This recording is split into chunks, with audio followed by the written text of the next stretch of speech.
Hello दोस्तों, आपका मेरी कहानियों के संसार में स्वागत है। कहानी का शीर्षक है बिच्छू का डंक। एक गांव में दो दोस्त थे।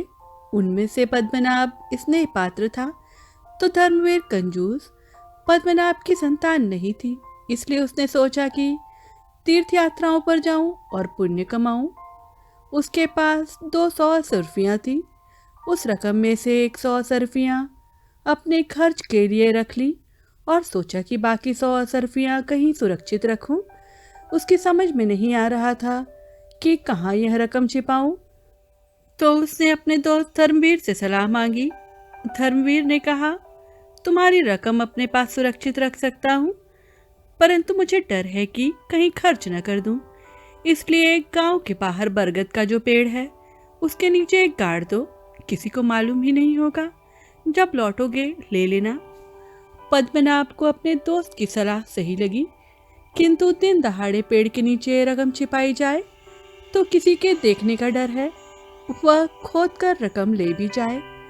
इस कारण पद्मनाभ ने सोचा कि अंधेरे में यह काम करूं तो ठीक होगा। अंधेरे में उसे अकेले जाने से डर लग रहा था, तो उसने साथ धर्मवीर को भी ले लिया। उसने उसी पेड़ के समक्ष 100 असरफियां बरगद के पेड़ के नीचे जमीन खोद कर छिपा दी और दूसरे दिन अपनी पत्नी के साथ तीर्थ यात्रा पर निकल पड़ा। धर्मवीर की पत्नी पद्मा ने जब देखा कि उसका पति उस रात को बहुत देर से लौटा, तो उसने वजह पूछी।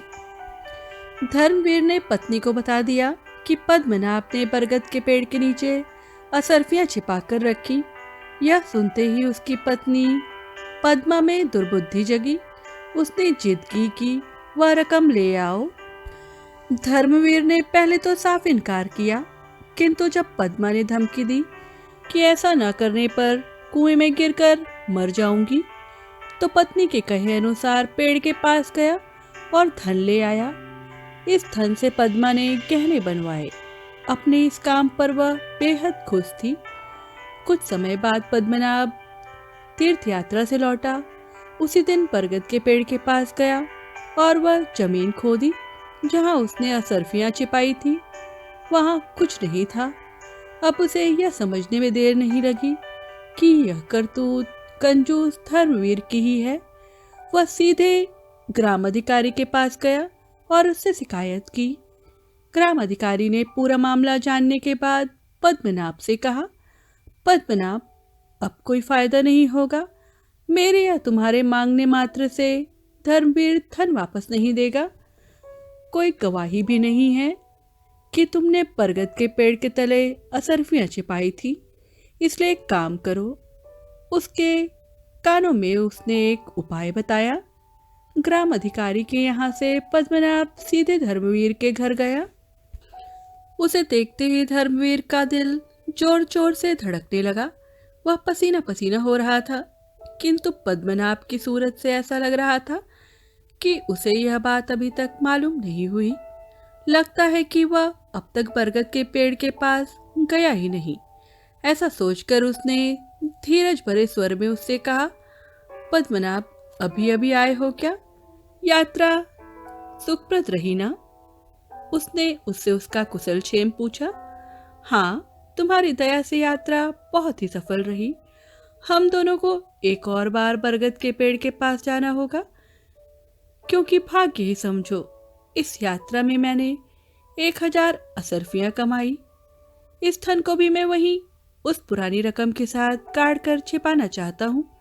यह काम पूरा हुआ तो निश्चिंत होकर काशी की यात्रा कराना चाहता हूँ। कल रात को मैं तुम्हारे घर जाऊंगा। दोनों मिलकर पेड़ के पास जाएंगे। उसकी बात सुनकर धर्मवीर डर गया।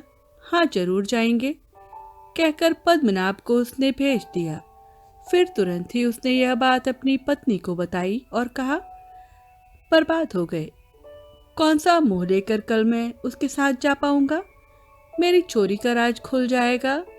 क्यों इतना डर रहे हो तुम? मेरे सारे गहने को गिरवी रख दो और 100 असरफियां आज ही बरगद के पेड़ के नीचे छिपा कर आ जाना। उसे देखते ही पद्मनाभ को और विश्वास हो जाएगा।